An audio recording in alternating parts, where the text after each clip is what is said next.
Observing the presidential elections over the years has been a lot like watching a television series, Jump the Shark. We've gotten to that point where you watch it for the same reason you can't help slowing down and staring as you pass a wreck on the highway.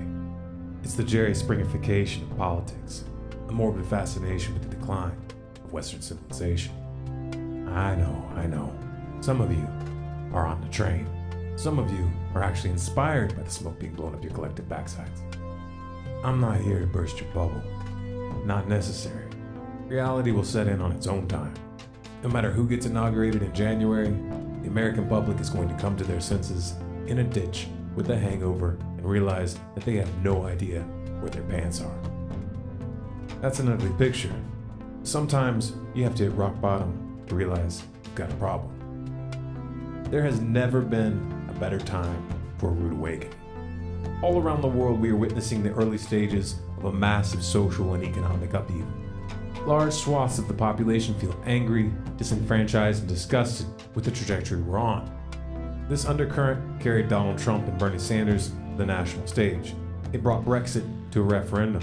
And ready or not, there's more to come. I know. The other candidate is really, really bad. I agree. Both sides see their opposition's candidate as a fraudster, a liar, and a fool. And they're both right. Trouble is, both sides hate their opponent so much that they refuse to scrutinize their own candidate. Par for the course.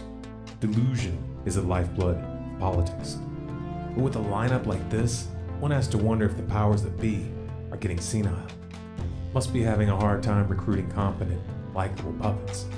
The circus tent is collapsing, and America is about to get a new ringmaster foisted upon them that is disliked and distrusted by the majority of the population. It's unprecedented. You could even call it historic. This election isn't going to be determined by who people are voting for, nearly so much as who they are voting against.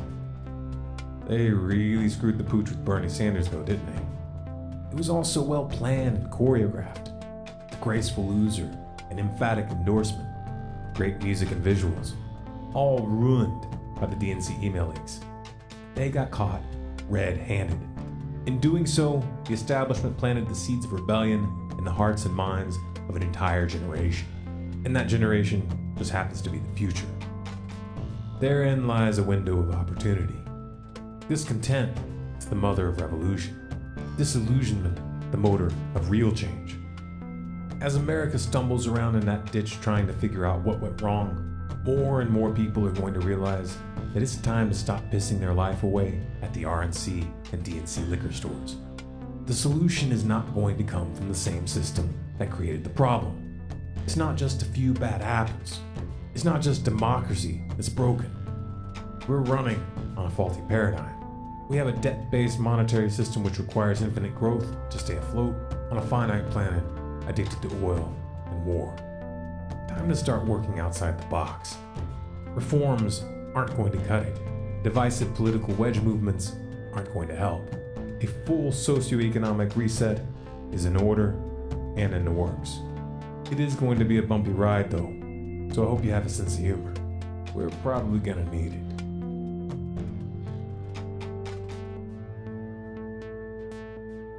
If this message resonates with you, spread it. You have permission to download and transmit any and all of our content through any venue, commercial or non-commercial.